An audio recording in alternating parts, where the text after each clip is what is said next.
Hello बच्चों, कैसे हैं आप लोग। अभी अपन जो पढ़ रहे हैं इलेक्ट्रोकेमिस्ट्री के अंदर हम लोगों ने बच्चों अभी तक इलेक्ट्रोलाइटिक सेल, गैल्वेनिक सेल के बारे में देखा और उससे रिलेटेड अपन ने कंडक्टिविटी ऑफ सॉल्यूशन की भी देख ली कि सॉल्यूशन किस तरह कंडक्टेंस को शो करता है। बच्चों अपन ने लास्ट वाले लेक्चर में क्या पढ़ा था, कंडक्टिविटी सॉल्यूशन की किसकी वजह से आती है, जब आपके सॉल्यूशन में इलेक्ट्रोलाइट प्रेजेंट होंगे। ठीक है, तो आज अपन बच्चों बात कर रहे हैं, कल हम लोगों ने कंडक्टिविटी ऑफ सॉल्यूशन के बारे में सारी डिटेल देख ली, किस तरह से निकलती है, कोलराउश का लॉ जो है वो किस तरह वर्क करता है। बच्चों आज अपन स्टार्ट कर रहे हैं बैटरीज के बारे में कि बैटरीज क्या होती है और किस तरह से ये वर्क करती हैं। तो बच्चों अपन बैटरी के बारे में पढ़ेंगे, जिसके अंदर हम कहते हैं कि बैटरी असल में होती क्या चीज़ है। बच्चों बैटरीज असल में गैल्वेनिक सेल ही होते हैं, जिसके अंदर क्या होता है, रिडॉक्स रिएक्शन होती है। रिडॉक्स रिएक्शन का मतलब ऑक्सीडेशन और क्या होगा, आपका रिडक्शन होगा बच्चों, और ये रिएक्शन की वजह से आपको क्या मिलेगा, इलेक्ट्रिकल आउटपुट मिलेगा। आपको याद है बच्चों गैल्वेनिक सेल में हमने क्या कहा था, हमारे जो केमिकल्स होते हैं वो क्या करते हैं, केमिकल रिएक्शन करते हैं और केमिकल एनर्जी कन्वर्ट हो जाती है बच्चों किसमें, इलेक्ट्रिकल एनर्जी में कन्वर्ट हो जाती है। तो सेम वही चीज़ बच्चों हम यहाँ पे देख रहे हैं कि आपका केमिकल इनपुट मतलब केमिकल एनर्जी वो आपकी किस में कन्वर्ट हो रही है बच्चों, इलेक्ट्रिकल आउटपुट में कन्वर्ट होती है। तो बैटरीज असल में हम कह सकते हैं कि गैल्वेनिक सेल की तरह ही वर्क करती हैं। इतना क्लियर है बच्चों। अब अपन देख रहे हैं हमारी बैटरी जो है, बैटरी कितने टाइप की हो सकती है बच्चों, दो टाइप की बैटरीज देखने को मिलती है। एक बैटरी होती है आपकी प्राइमरी सेल, दूसरी बैटरी होती है बच्चों सेकेंडरी सेल। प्राइमरी सेल का मतलब होता है ऐसे सेल जिनको अपन रिचार्ज नहीं कर सकते, उन सेल्स को क्या कहा जाता है बच्चों, प्राइमरी सेल कहा जाता है। सेकेंडरी सेल वो सेल आते हैं जिनको अपन क्या कर सकते हैं, रिचार्ज कर सकते हैं। प्राइमरी सेल जैसे कि आपने देखा होगा घड़ियों के अंदर सेल लगते हैं, वॉल क्लॉक होती है बच्चों, उसके अंदर क्या करते हैं अपन, सेल काम में लेते हैं, रिमोट में सेल लगाते हैं। तो ऐसे सेल क्या होते हैं बच्चों, नॉन रिचार्जेबल होते हैं, जिनको आप रिचार्ज नहीं कर सकते। तो प्राइमरी सेल के अंदर ये वाले सेल आ जाते हैं सारे। ठीक है, सेकेंडरी सेल की बात करें तो ऐसे सेल जिनको अपन रिचार्ज कर सकते हैं, जैसे कि अपने घर के इन्वर्टर्स, घर में इन्वर्टर लगा होता है तो आपको पता है बच्चों क्या करते हो, जब लाइट आती है तो रिचार्ज कर देते हो, लाइट चली जाती है तो आप उसको काम में लेते हो। और आप खुद देखो कि उनके अंदर क्या होते हैं बच्चों, केमिकल्स होते हैं जो लाइट में क्या होते हैं, रिचार्ज हो जाते हैं और रिचार्ज होने के बाद अपना काम करते हैं। और हम बात करें बच्चों, अपन प्राइमरी सेल की बात करते हैं तो प्राइमरी सेल जो सेल लेते हो ना आप, पेंसिल सेल कहते हैं जिसको बच्चों, वो पेंसिल सेल जो कि रिमोट में लगते हैं, बच्चों की टॉय कार में भी लगते हैं, कार होते हैं या कई सारे टॉयज आते हैं आजकल जिनमें सब में सेल से काम लिया जाता है, तो वो वही सेल क्या कहलाते हैं, आपके प्राइमरी सेल्स कहलाते हैं बच्चों। और वो सेल्स कैसे होते हैं, आपकी प्राइमरी बैटरी, सेल और बैटरी के असल में एक ही है।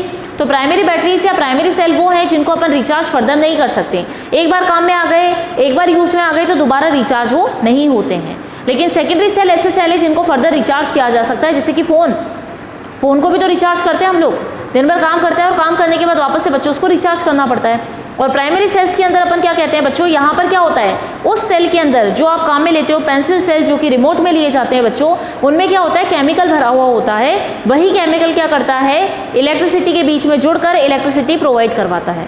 आपने देखा है जैसे कि अपना क्या होता है, रिमोट होता है, रिमोट में क्या होता है बच्चों, एक सर्किट बना हुआ होता है, उस सर्किट को कंप्लीट करने का काम क्या करता है आपका सेल। जैसे ही सेल कनेक्ट करते हो पॉजिटिव नेगेटिव आयन निकलते हैं, हाँ कि नहीं, ऑक्सीडेशन रिडक्शन होता है, वहाँ पे आयंस मिलते हैं, फ्लो ऑफ इलेक्ट्रिसिटी होने लग जाती है, लेकिन किसकी वजह से, केमिकल्स की वजह से। इसीलिए अपन बैटरीज को क्या कहते हैं बच्चों, असल में गैल्वेनिक सेल्स कहते हैं, क्योंकि बैटरी क्या काम करती है, वही फिनोमिना काम में लेती है कि केमिकल इनपुट दिया जाए तो आपको इलेक्ट्रिकल इनपुट मिलता है, केमिकल एनर्जी आपकी इलेक्ट्रिकल एनर्जी में कन्वर्ट हो रही है। बच्चों इतनी बात समझ में आ गई। अब अपन कह रहे हैं कि प्राइमरी सेल कौन कौन से होते हैं, तो प्राइमरी सेल बच्चों दो टाइप के होते हैं, लेक्लांशी सेल और मर्करी सेल। और आपके सेकेंडरी सेल होते हैं जो रिचार्जेबल होते हैं, तो होते हैं आपको लेड स्टोरेज सेल, और सेकंड वाला है बच्चों फ्यूल सेल। ठीक है, और अपन बताते हैं कि प्राइमरी सेल में बच्चों इनपुट जो होता है, आउटपुट जो मिलता है आपको वोल्टेज की फॉर्म में मिलता है।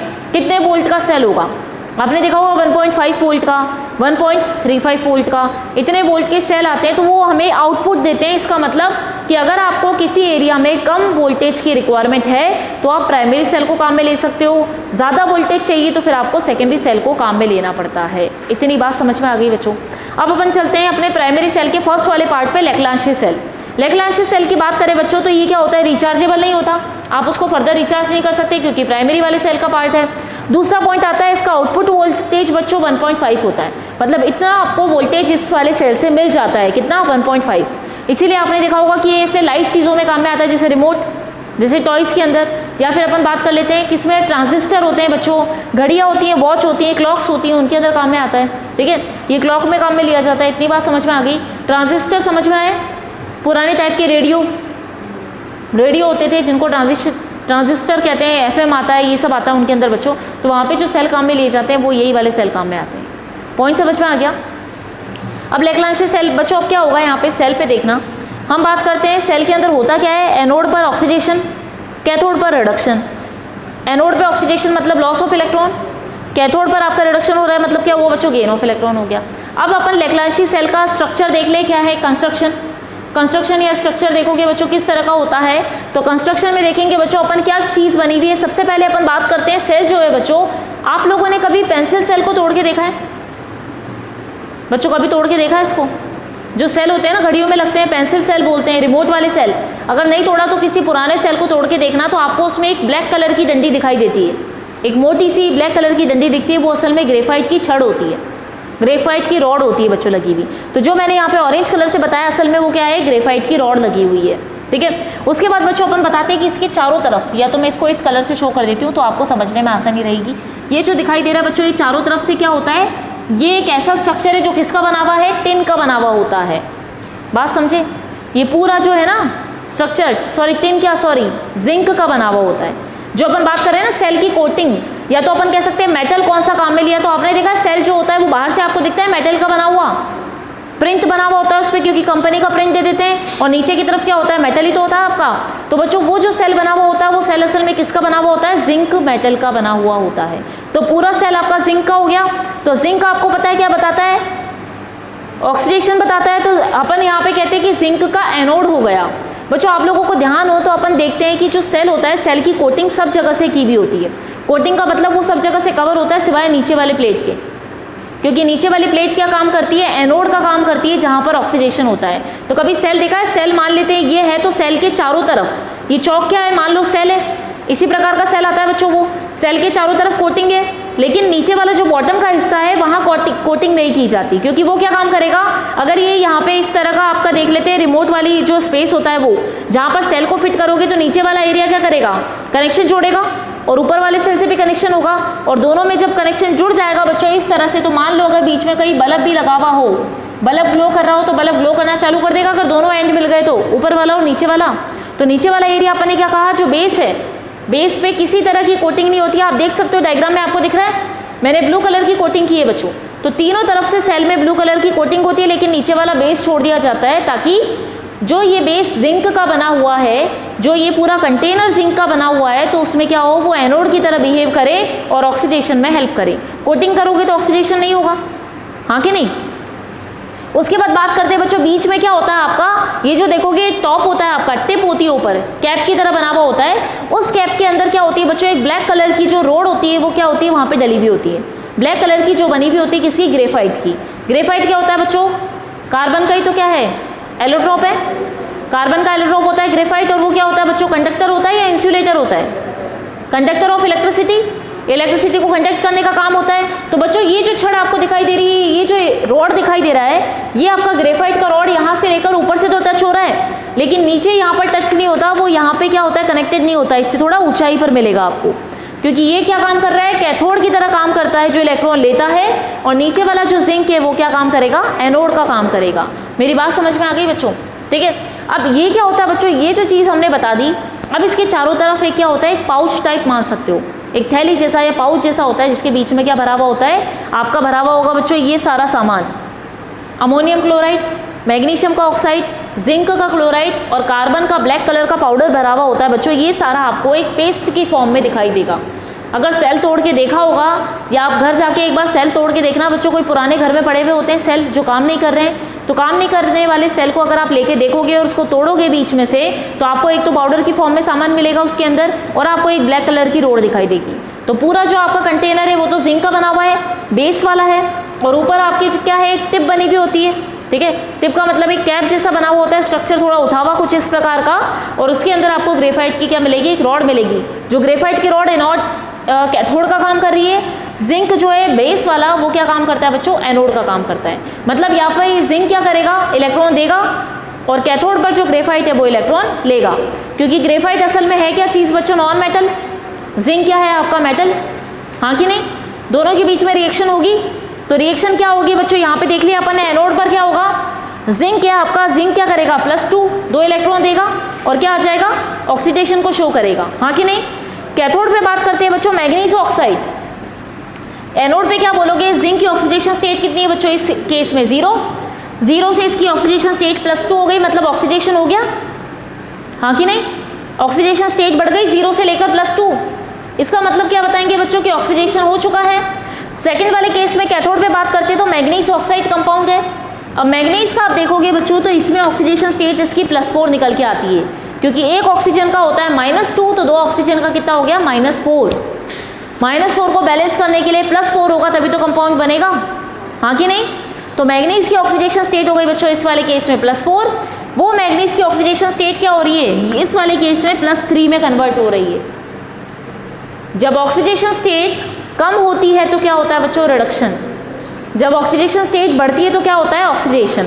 यहाँ 0 से +2 में बदल रहा है तो ऑक्सीडेशन, यहाँ +4 से +3 में जा रहा है तो क्या हो जाएगा, रिडक्शन हो जाएगा। जहाँ आप देख सकते हो मैग्नीज के साथ एक ऑक्सीजन जुड़ा हुआ है -2 वाला, एक OH आयन जुड़ा हुआ है -1 वाला, तो -1 और -2 मिलके कितने हो गए, -3। ये क्या हो गया बच्चों, +3 बन गया कंपाउंड। उसके बाद आप देखोगे बच्चों यहाँ पे अमोनियम आयन आता है, क्योंकि मैग्नीज ऑक्साइड से मैग्नीज का ऑक्साइड प्लस हाइड्रोक्साइड बन रहा है, तो ये कंपाउंड बनाने के लिए एक हाइड्रोजन की रिक्वायरमेंट है, हाँ कि नहीं।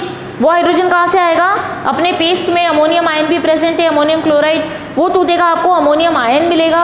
अमोनियम आयन से एक अगर हाइड्रोजन यहाँ काम आ गया बच्चों तो क्या बचा, अमोनिया बचा, जो गैस के रूप में निकल जाएगा। बात समझ गए।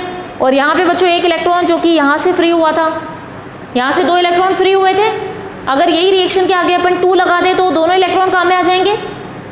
अगर 2 मैग्नीज में लिख दूँ तो बच्चों क्या होगा, 2 MnO2 हो सकते हैं, 2 मैग्नीज हो सकते हैं, 2 अमोनियम आयन ले लेंगे तो रिएक्शन क्या कर सकते हो आप, बैलेंस कर सकते हो, हाँ कि नहीं। तो रिएक्शन बैलेंस हो जाएगी बच्चों, बात समझ में आ गई। अब यहाँ पे रिएक्शन बैलेंस करने के बाद आपको ये चीज़ें समझ में आ गई बच्चों, सेल में हो क्या रहा है। सेल में एनोड है, एनोड कहाँ पे है बच्चों, नीचे वाला बॉटम पार्ट से क्या होगा, जिंक की कोटिंग है, जिंक का बना हुआ है, तो इसका मतलब क्या होगा, यहाँ से इलेक्ट्रॉन बाहर निकलेंगे, इलेक्ट्रॉन जिंक वाली प्लेट से बाहर निकल कर कहाँ जाएंगे बच्चों, एनोड पर जाएंगे, रिएक्शन होगा, रिएक्शन होकर क्या होंगे, जिंक से इलेक्ट्रॉन निकले ना, जिंक मेटल आयन गया, +2 में कन्वर्ट हुआ, इलेक्ट्रॉन दिए, और इसके इलेक्ट्रॉन को किसने लिया, कैथोड पर प्रेजेंट मैग्नीज ऑक्साइड ने इलेक्ट्रॉन एक्सेप्ट करे और रिडक्शन को शो किया। बात समझ में आ गई। तो ये प्रक्रिया जब तक चलती रहेगी, ये प्रोसेस कंटिन्यू होता रहेगा, तब तक आपका क्या होगा बच्चों, सेल काम करेगा। जब ये प्रोसेस बंद हो जाएगा तो सेल भी आपका काम करना बंद कर देगा। बात समझ में आई। तो आपने देखा है कि जो अपन लैग्रांज सेल देखते हैं बच्चों, वो असल में क्या होते हैं, पेंसिल सेल ही होते हैं जो घर में काम में आते हैं, और कुछ समय पश्चात आपने देखा होगा सेल काम करना बंद कर देता है, कुछ टाइम तक चलता है, उसके बाद वो सेल काम नहीं करता तो हमें नया सेल लगाना पड़ता है। तो क्या होता है बच्चों, सेल काम क्यों नहीं करता, क्योंकि उसके अंदर प्रेजेंट जिंक जो एनोड का काम कर रहा है वो खत्म हो चुका होता है। जब जिंक ही खत्म हो गया तो फिर ऑक्सीडेशन बताएगा कौन, और जब तक इलेक्ट्रॉन रिलीज नहीं होंगे तो आगे लेगा कैसे, मैग्नीज को इलेक्ट्रॉन मिलेंगे कहाँ से। मेरी बात समझ में आ रही है बच्चों।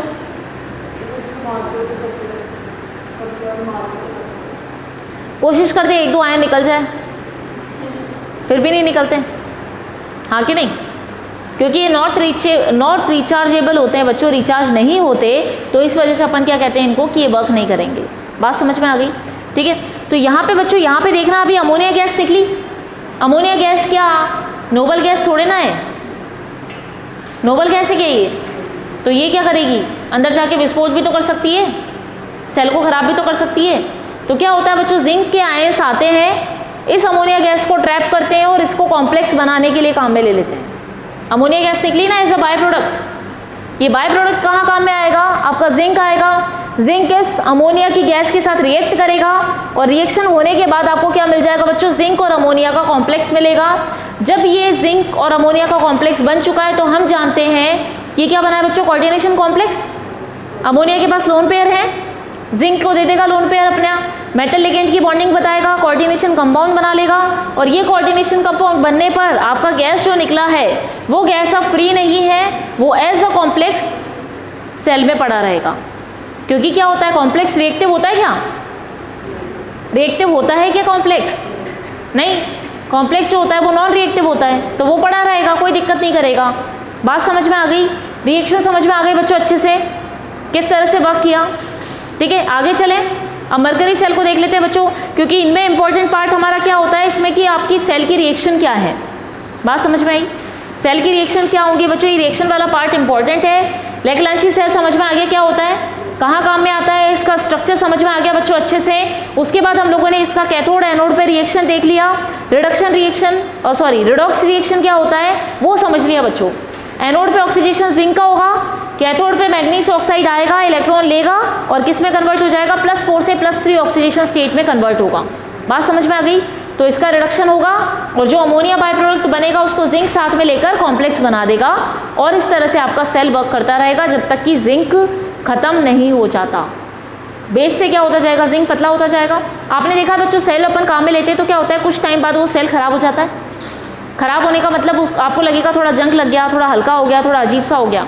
हल्का होने का वेट भी देखना, नया नया आता है तो क्या लगता है थोड़ा हैवी है, और बाद में आप देखोगे निकालने के बाद जब काम करना बंद कर देता तो थोड़ा सा हल्का होता है। हल्का होने का मतलब ऐसा नहीं कि बिल्कुल ही लाइट वेटेड हो गया, पर आपको लगेगा थोड़ा घिस गया है, आपको लगेगा थोड़ा पुराना सा हो गया है। तो बच्चों वो उसमें रिएक्शंस चलती रहती है, इस चक्कर में हमें ये फिनोमेना देखने को मिलता है। पॉइंट समझ में आ गया बच्चों? ठीक है, अब लेग्रांजी सेल क्लियर है। आप चाहो तो बच्चों इसको अपनी केमिस्ट्री की बुक या फिजिक्स की बुक में भी और थोड़ा डिटेल में आप अच्छे से पढ़ के देखोगे तो आपको अच्छे समझ में आ जाएगा। कोई डाउट होगा तो आप लोग पूछ सकते हो। क्लियर है बच्चों इतना? अब अपन चलते हैं नेक्स्ट वाले सेल पे, हमारे मरकरी सेल पे। ठीक है, इसको रब कर रही हूँ मैं, अब नोट करना स्टार्ट करो। अब बच्चों अपन बात कर लेते हैं नेक्स्ट सेल प्राइमरी वाले की। प्राइमरी वाला नेक्स्ट सेल आपके पास मरकरी सेल है बच्चों। ये क्या होता है, वॉचेस में, हियरिंग हेड्स में काम में आता है। जिनको हियरिंग की प्रॉब्लम आती है बच्चों उनके लिए अपन काम में लेते हैं ये हियरिंग हेड्स। मतलब समझ में आया? वो इंस्ट्रूमेंट जो कि क्या करते हैं, उनको सुनने में हेल्प करते हैं। आपने देखा ईयरफोन जैसा एक इंस्ट्रूमेंट आता है जिससे उनको क्या होता है, जिनको सुनाई नहीं देता उनके लिए बच्चों हेल्प करता है, जिससे उनको सुनाई देने लगता है। ठीक है, तो वो हियरिंग हेड्स में ये वाले सेल काम आते हैं। कौन से सेल? मरकरी सेल काम में लिया जाता है बच्चों। आउटपुट इसका आता है 1.35 वोल्ट। आपने पहला वाला देखा था बच्चों अपना लेग्रांजी सेल में, हमने कहा था उसमें वोल्टेज हमें कितना मिलता है 1.5। जहाँ पे हमें 1.5 से कम वोल्टेज की रिक्वायरमेंट होगी वहाँ पे अपन लोग मरकरी सेल काम में लेंगे। ये क्या है बच्चों, नॉट रिचार्जेबल, आप इसको रिचार्ज नहीं कर सकते हो। अब अपन बात कर लेते हैं एनोड और कैथोड पर क्या होता है इसके अंदर। अब अगर बच्चों आप गौर करोगे तो आप देखोगे जिंक का अमलगम इसके अंदर अपन को एनोड के ऊपर मिलता है। कैथोड इसके अंदर कौन होता है, मरकरी का ऑक्साइड और कार्बन का पेस्ट प्लस KOH और जिंक ऑक्साइड का पेस्ट की फॉर्म में। कार्बन C लिखा है, इसका मतलब कार्बन का पाउडर, कार्बन का ब्लैक पाउडर आपको मिलेगा और उसके साथ बच्चों KOH और जिंक ऑक्साइड, ये तीनों चीज़ें क्या होंगी, एक पेस्ट की फॉर्म में हमारे पास होंगी। बात समझ में आ गई? तो ये तो क्या हो गया बच्चों, मरकरी का ऑक्साइड, उस ऑक्साइड के साथ ये पेस्ट प्रेजेंट है, जैसे पहले वाले में अपने देखा था लेग्रांजी सेल में। उसी तरह से और एनोड के ऊपर अपने क्या कह दिया, जिंक का अमलगम, जिंक और मरकरी का कॉम्बिनेशन प्रेजेंट है। क्योंकि अपन जानते हैं बच्चों मरकरी जब किसी भी मेटल के साथ रिएक्ट करता है तो क्या बनाता है, एक अमलगम बनाता है। क्योंकि ये रिएक्ट क्या है बच्चों, एक रिएक्टिव मेटल ही है, लेकिन मेटल किस फॉर्म में, लिक्विड फॉर्म में है। और कंपाउंड आपका जो मिलेगा दूसरा मेटल, अपन को पता है कि मरकरी को छोड़ के बाकी सभी मेटल किस स्टेट में होते हैं, सॉलिड स्टेट में होते हैं। ये एक एक्सेप्शन है, इसीलिए इसका जब कंपाउंड बनता है बच्चों तो अपन उसको अमलगम नाम देते हैं। इतना क्लियर है? अब बच्चों अपन क्या बात कर रहे हैं, एनोड और कैथोड पे किस टाइप का रिएक्शन आपको देखने को मिलेगा। तो आप देखोगे बच्चों एनोड पे हम जानते हैं ऑक्सीडेशन होता है हमेशा, कैथोड पे क्या होता है, हमेशा रिडक्शन होगा। एनोड पे आप देख सकते हो जिंक मरकरी का अमलगम है, उसने क्या किया, OH आयन लिए, ठीक है, OH आयन के साथ रिएक्शन करा और यहाँ पे क्या हो गया, जिंक का ऑक्साइड बन गया। बात समझ में आई? ऑक्सीडेशन होगा, जिंक की ऑक्सीडेशन स्टेट कम हो जाएगी, सॉरी कम होगी कि बढ़ेगी, बढ़ेगी ना, बढ़ जाएगी इस वाले केस में। जिंक का ऑक्साइड बनेगा बच्चों, वाटर मॉलिक्यूल बन गया और 2 इलेक्ट्रॉन बाहर निकल गए। 2 इलेक्ट्रॉन निकले, इसका मतलब क्या हुआ बच्चों, ऑक्सीडेशन हुआ, लॉस ऑफ इलेक्ट्रॉन। एनोड पर देखो, सॉरी कैथोड पर देखोगे आप, मरकरी का ऑक्साइड है, मतलब ये इलेक्ट्रॉन लेगा बच्चों और वाटर के साथ रिएक्शन होगा तो यहाँ पे क्या हो जाएगा, मरकरी आपका लिक्विड फॉर्म में आपको मिलेगा और यहाँ पर OH जो है हाइड्रोक्साइड फॉर्म हो जाएगा। बात समझ में आई? पॉइंट समझ में आया? यहाँ पे क्या हो रहा है बच्चों, रिडक्शन हो रहा है, ऑक्सीडेशन स्टेट कम हो गई मरकरी की, यहाँ पे कितनी थी +2, ये क्या हो गई 0। जब आपकी ऑक्सीडेशन स्टेट कम हो जाती है तो हम क्या कहते हैं, रिडक्शन। जब ऑक्सीडेशन स्टेट बढ़ जाती है तो क्या कहते हैं उसको, ऑक्सीडेशन। बात समझ में आ गई? ये पॉइंट समझ में आ गया बच्चों? ठीक है, अब यहाँ पे हमें क्या मिला, ये कंपाउंड मिल गए और आपको पता है कि अगर अपन को ओवरऑल रिएक्शन लिखना हो तो हम क्या कर सकते हैं, OH से OH कट जाएगा, 2 इलेक्ट्रॉन से 2 इलेक्ट्रॉन कट गए और अपन को लास्ट में क्या मिला कि जिंक मरकरी का अमलगम था, उसने किसके साथ रिएक्शन करा, मरकरी के ऑक्साइड के साथ, कंपाउंड फॉर्म हुआ तो आपको जिंक का ऑक्साइड मिल गया बच्चों और यहाँ पे मरकरी आपको PPT की फॉर्म में मिल जाएगा। PPT का मतलब समझ में आया, कि मरकरी का मॉलिक्यूल दूसरे मरकरी के मॉलिक्यूल से मिलेगा, वो हमें एज अ पीपीटी नीचे सेटल डाउन फॉर्म में मिल जाएगा। मतलब वो क्या हो चुका है, एक तरह से नॉन रिएक्टिव हो चुका है। पहले रिएक्टिव फॉर्म में था, अब नॉन रिएक्टिव बन चुका है, तो वो आपको सेटल डाउन हो जाएगा, पीपीटी की फॉर्म में मिल जाएगा। इतनी बात समझ में आ गई बच्चों? तो वर्किंग समझ में आ गई, कैसे करेगा? वर्किंग कुछ भी नहीं है, मरकरी सेल की जैसे लैग्रांजी सेल बोला था, सेम वैसे ही एनोड और कैथोड पे क्या है, आपके दूसरे कंपाउंड्स हैं। एनोड पे ऑक्सीडेशन होगा, एक इलेक्ट्रॉन देगा, दूसरा वाला इलेक्ट्रॉन लेगा, ऑक्सीडेशन रिडक्शन रिएक्शंस चलेंगी, उससे इलेक्ट्रॉन का फ्लो होगा और आपका सेल काम करने लगेगा। और जहां पर ऑक्सीडेशन रिडक्शन वाले एनोड और कैथोड वाले कंपाउंड खत्म होंगे तो सेल काम करने बंद कर देगा, तो अपन क्या करते हैं बच्चों, फिर सेल को रिप्लेस कर देते हैं। ये बात समझ में आ गई अच्छे से? क्लियर है? कोई डाउट है बच्चों किसी को? ठीक है, अब अपन बात कर लेते हैं यहाँ पर। अब बच्चों बात कर रहे हैं अपन सेकेंडरी सेल की। अभी अपन ने क्या कहा था, प्राइमरी सेल वो सेल होते हैं जिनको रिचार्ज नहीं किया जा सकता, तो सेकेंडरी सेल कौन से हो गए, जो कि रिचार्जेबल होते हैं। जैसे कि अपन कहते हैं अपने घर के इन्वर्टर, या हम अपना मोबाइल फोन भी कह सकते हैं बच्चों। इन सभी के अंदर जब अपन बात करते हैं तो सेकेंडरी सेल क्या हुए, रिचार्जेबल हुए। रिचार्जेबल सेल में पहला वाला सेल अपन ने बताया था लेड का स्टोरेज सेल, है ना। लेड स्टोरेज सेल के अंदर अपन क्या काम में लेंगे बच्चों, सीधी सी बात है, लेड काम में लिया जाएगा, हाँ कि नहीं। अब लेड काम में ले रहे हैं तो यहाँ पे देखो बच्चों एनोड और कैथोड है। यहाँ पे देखो क्या हो रहा है, एनोड पर लेड है, लेड की ऑक्सीडेशन स्टेट क्या हो गई, 0, है ना। अब यहाँ पर क्या हो रही है, 0 से +2 हो रही है बच्चों, तो क्या हुआ, ऑक्सीडेशन हुआ, ठीक है। तो यहाँ पे अपन ने कहा PbSO4 में कन्वर्ट हो रहा है। H2SO4 लिया बच्चों 30%, कंसंट्रेटेड सॉल्यूशन लेंगे। यहाँ पर कैथोड पे जब देखोगे तो इसकी ऑक्सीडेशन स्टेट घट रही है, लेड ऑक्साइड लेड सल्फेट में कन्वर्ट हो जाएगा। बात समझ गए? तो यहाँ पे क्या मिलेगा आपको, रिडक्शन होगा।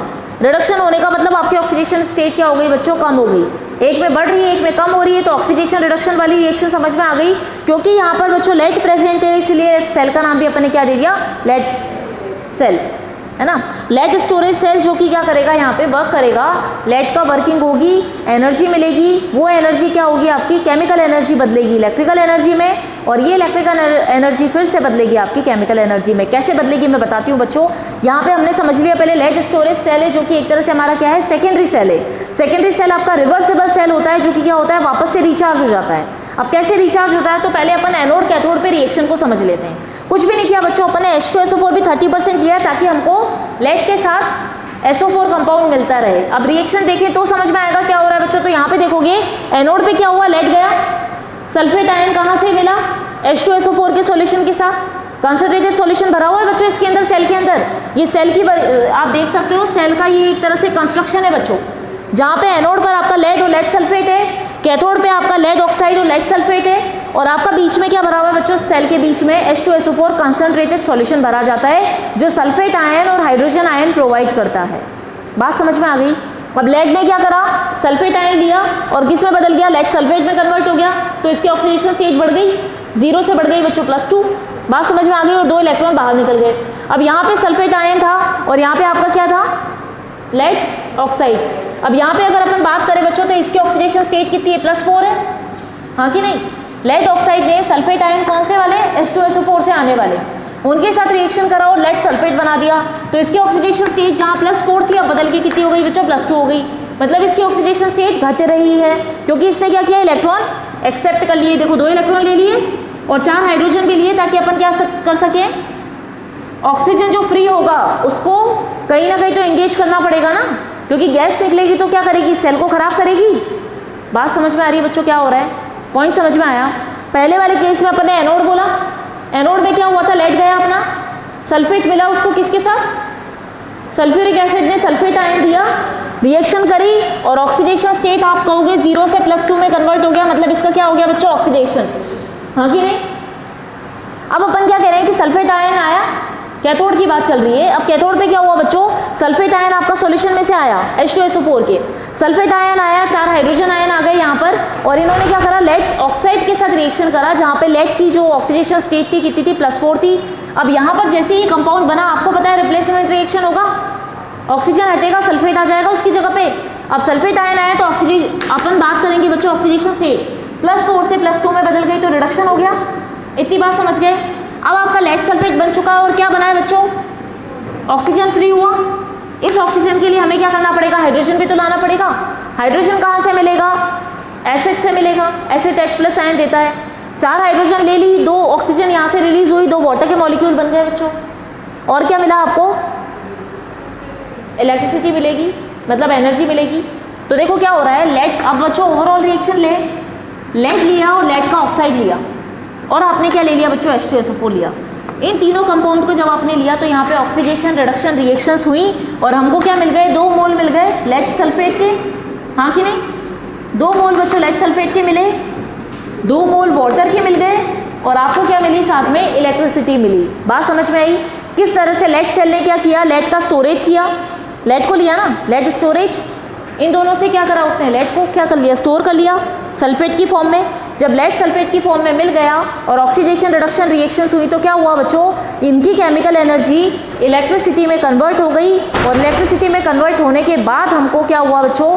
इन्होंने इलेक्ट्रिसिटी प्रोवाइड करी। जैसे इन्वर्टर होता है घर में, क्या हुआ? इन्वर्टर के अंदर क्या होता है बच्चों? इसी तरह से ऑक्सीडेशन रिडक्शन रिएक्शन होती है, और रिएक्शन होने के बाद आपको इलेक्ट्रिसिटी मिल जाती है, हाँ कि नहीं? लेकिन कुछ टाइम बाद जब ये रिएक्शन रुक जाती है, इलेक्ट्रिसिटी खत्म होने लगती है, तो यही रिएक्शन रिवर्सिबल हो सकती है क्या? तो जो चार्ज करते हैं अपन बच्चों घर में, अपन क्या करते हैं? इन्वर्टर को या हमारे फ़ोन को, आप फ़ोन को भी ले सकते हो, ये रिएक्शंस हो रही हैं तो क्या कर रहा है? फ़ोन वर्क कर रहा है। लेकिन कुछ टाइम बाद क्या हो सकता है? ये कंटेंट खत्म हो सकता है, या हम कहें कि ये रिएक्शन क्या हो रही है? कम होती जा रही है। तो अब आपको क्या होगा बच्चों? ये रिएक्शन अब उल्टा चलेगा। अब इलेक्ट्रिकल एनर्जी किस में बदलेगी? केमिकल एनर्जी में, क्योंकि ये क्या है बच्चों? रिवर्सिबल सेल है। मेरी बात समझे? रिचार्जेबल सेल है तो हम क्या करते हैं? केमिकल एनर्जी जो हमारी है वो क्या देती है हमको? Electrical energy. और जब ये डिस्चार्ज हो जाते हैं तो हम क्या करते हैं? इनको इलेक्ट्रिकल एनर्जी देते हैं ताकि केमिकल एनर्जी बना सकें। बात समझे? इलेक्ट्रिसिटी प्रोवाइड करते ही रिएक्शन क्या हो जाएगी? रिवर्सिबल हो जाएगी, और रिवर्सिबल होते ही बच्चों कंपाउंड क्या होंगे? वापस से मिलने लग जाएंगे। लेड मिलेगा, लेड सल्फेट मिलेगा, H2SO4 मिल जाएगा। और जब ये सारे वापस अपने कंटेंट में बन गए, इनकी क्वांटिटी बढ़ी, तो बढ़ते ही वापस से ये क्या करेंगे? अपनी केमिकल एनर्जी फिर से इलेक्ट्रिकल एनर्जी में कन्वर्ट करने लगेंगे। तो एक तरह से ये प्रोसेस क्या होता रहता है? चलता रहता है। जैसे अपना क्या होता है? फ़ोन होता है, फ़ोन में केमिकल रिएक्शन हुई तो हमें इलेक्ट्रिसिटी मिल गई, मतलब हमारा फ़ोन वर्क कर रहा है, अब सारे काम कर रहा है। लेकिन अपन क्या करते हैं? जब फ़ोन डिस्चार्ज हो जाता है तो अपन क्या करते हैं? उसको इलेक्ट्रिसिटी से कनेक्ट करते हैं, फिर से अपन उसको चार्ज करते हैं, केमिकल एनर्जी पूरी ले लेता है, उसके बाद पूरे दिन भर काम करता है, हाँ कि नहीं? समझ में आ गया बच्चों? लेड स्टोरेज सेल का वर्किंग समझ में आया सभी को। अब सेकंड पॉइंट पे चलते हैं बच्चों, फ्यूल सेल। फ्यूल सेल असल में क्या होता है बच्चों? ये क्या काम करता है? ये हाइड्रोजन और ऑक्सीजन को मिलाकर वाटर को बनाने का वर्क करता है, फ्यूल सेल। बात समझ में आई? अब देखो सीधी सी बात होती है, अगर हाइड्रोजन गैस और ऑक्सीजन गैस को लिया जाए और उससे वाटर बनाने का सोचा जाए तो बच्चों ये पॉसिबल नहीं होता, क्योंकि हाइड्रोजन रिएक्टिव है, ऑक्सीजन रिएक्टिव है, दोनों बन तो जाएंगे लेकिन इतनी अमाउंट ऑफ एनर्जी निकलेगी कि विस्फोट हो जाएगा, या हम कहें एक्सप्लोजन हो सकता है। बात समझ गए मेरी? तो यहाँ पे क्या किया जा रहा है? इस फ्यूल सेल के अंदर हम लोग क्या करते हैं? वाटर मॉलिक्यूल बनता है बच्चों, तो यहाँ पे इस तरीके से बनाया जाता है। एक साइड से हाइड्रोजन दिया, दूसरे साइड से आप ऑक्सीजन दोगे और NaOH का सॉल्यूशन होगा, तो यहाँ पर जब दोनों गैस मिलेंगी तो यहाँ पे गैस किस में मिल रही है बच्चों? सॉल्यूशन में मिल रही है। और ये जो है ना, ये ग्रेफाइट है पोरस फॉर्म में। ग्रेफाइट जो डाला है अपन ने किसमें? पोरस फॉर्म में, जो क्या करेगा? धीरे धीरे करके किसको जाने देगा? गैसेस को जाने देगा। गैसेस धीरे धीरे करके डिफ्यूज होंगी और कहाँ जाएंगी बच्चों? सॉल्यूशन में जाएंगी, क्योंकि अगर दोनों डायरेक्ट मिल जाती है तो क्या होता है? एक्सप्लोजन होने के चांसेस होते हैं। और आपने देखा NaOH लिया अपन ने, बेस लिया, सॉल्यूशन जो है बच्चों इसमें भरा हुआ होता है, NaOH का सॉल्यूशन भरा जाता है ताकि गैस धीरे धीरे करके इनके ओपनिंग जहाँ पे है वहाँ से आती जाती है। NaOH सॉल्यूशन में धीरे धीरे पोरस वाला स्ट्रक्चर है, तो उससे धीरे धीरे करके गैस डिफ्यूज होगी, सॉल्यूशन में आएगी, वहाँ जाकर रिएक्शन होगी, और रिएक्शन होने के बाद आपको वाटर मॉलिक्यूल मिलेगा, और इस तरह से आपका वाटर बनेगा। ये वाला कहलाता है आपका फ्यूल सेल कहलाता है। बात समझ गए इतनी? ठीक है। किस तरीके से होगा तो आपको पता है बच्चों, एनोड पर क्या होगा, कैथोड पे क्या होगा। एनोड पे अगर अपन वाटर की बात करें तो हाइड्रोजन आयन है, बेस से NaOH से क्या करेगा? OH आयन लेगा, OH आयन लेकर किस में कन्वर्ट हो जाएगा? वाटर में कन्वर्ट होगा, और एनर्जी मिलेगी आपको, हाँ कि नहीं? ये एनर्जी निकल गई। कैथोड पर क्या होगा? ऑक्सीजन है, ऑक्सीजन क्या करेगा? जो वाटर मॉलिक्यूल बना उनसे क्या करेगा? रिएक्ट करेगा, इलेक्ट्रॉन लेगा, और इलेक्ट्रॉन लेने के बाद क्या बनाएगा? 2 हाइड्रोक्साइड आयन बनाएगा। अब बच्चों अगर इस ओवरऑल रिएक्शन को लिखा जाए और इलेक्ट्रॉन को काट के लिखे तो क्या बचता है? हाइड्रोजन आया, हाफ ऑक्सीजन मॉलिक्यूल मिला, और वाटर मॉलिक्यूल आपको मिल गया। इतनी बात समझ में आई? इसको अपन क्या कहते हैं? फ्यूल सेल कहते हैं। जिसमें अपन क्या कर रहे हैं, एक तरह से वाटर मॉलिक्यूल को बना रहे हैं, लेकिन वाटर मॉलिक्यूल डायरेक्टली बनाएंगे तो दिक्कत करेगा, तो अपन क्या करते हैं बच्चों, एक्सप्लोजन हो जाएगा। तो हाइड्रोजन और ऑक्सीजन गैस को लेते हैं, मिक्स करते हैं, मिक्स करने के बाद अपन वाटर बनाते हैं, लेकिन वाटर बनाने का तरीका अलग है।